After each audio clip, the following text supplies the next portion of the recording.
आता है ना कि किसी भी सेल का, यानी हमारे पास जो सेल है इस सेल का नाम डिफाइन करना।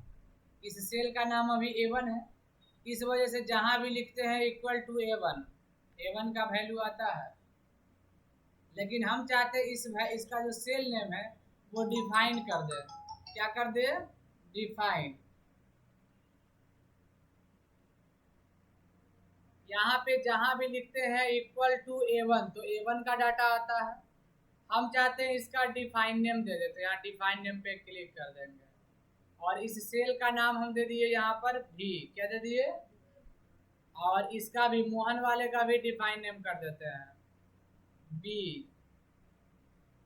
और यहाँ पर सीता का भी डिफाइन नेम कर दिए ए। कुछ ऐसे लेटर है जो नहीं लेते हैं, हम यहाँ पर इक्वल टू भी लिखेंगे तो भी से जिसका है राज वाले का सेल का नाम, अब राज से यहाँ हो जाएगा राजन, तो यहाँ भी क्या हो जाएगा? राजन। समझे? तो हम लोग किसी भी नाम का डिफाइन नेम नहीं करते हैं, सेल का होता है। किसका होता है?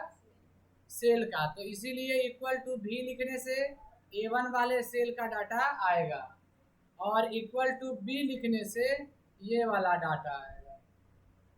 इक्वल टू बी लिखिएगा तो क्या आएगा? इसका आ जाएगा। तो बी समझ गया। अब इसका क्या था? ए था, इक्वल टू ए आ गया। समझिए। अब किसी को एडिट करना है, क्या करना है? किसी को एडिट करना है, तो एडिट करने के लिए यहाँ पर नेम मैनेजर का प्रयोग करते हैं। जैसे यहाँ पे ए वाले को हम एडिट करना चाहते हैं, एक एच नाम से भी लगा हुआ है यहाँ पे,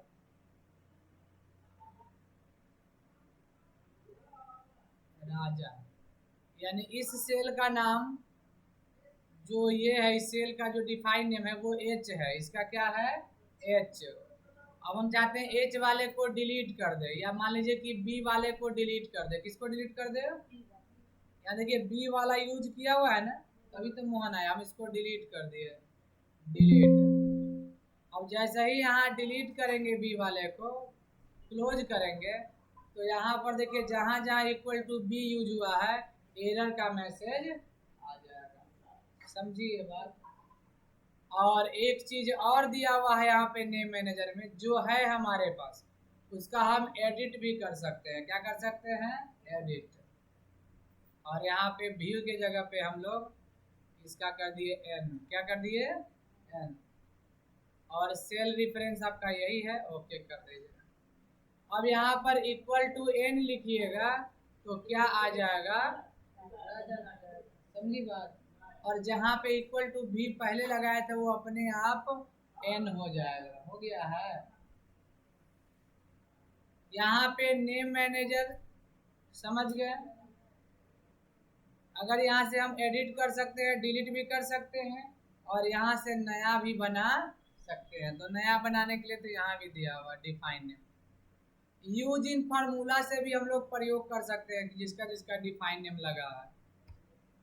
समझिए। यूज इन फार्मूला से भी इसका प्रयोग, या पेस्ट नेम से भी प्रयोग कर सकते हैं, एक ही चीज है।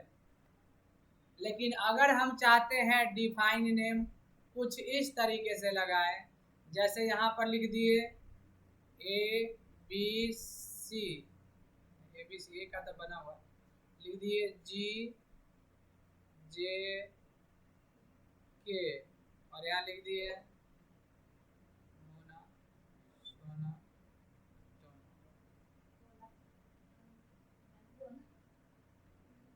अब देखिए यहाँ पर इस नाम का डिफाइन नेम ये देना है, तो हम इसके डिफाइन नेम में जाएंगे, फिर यहाँ जी फिल करेंगे, टाइम लगेगा। हम चाहे तो इधर डिफाइन नेम लिख दे और इधर डाटा लिख दे। इस सेल का अगर डिफाइन नेम ये लगाना है, इस सेल का ये, इस सेल का ये, इस सेल का ये, तो पूरा एक ही बार सेलेक्ट कर लीजिए।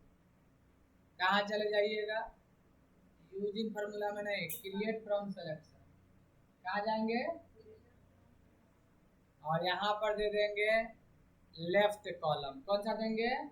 क्योंकि इस सेल के किस साइड में डिफाइन नेम है? लेफ्ट साइड में, तो लेफ्ट कॉलम देने के बाद यहाँ से ओके कर देंगे। अब इक्वल टू जी लिखिएगा तो कौन आएगा? मोना।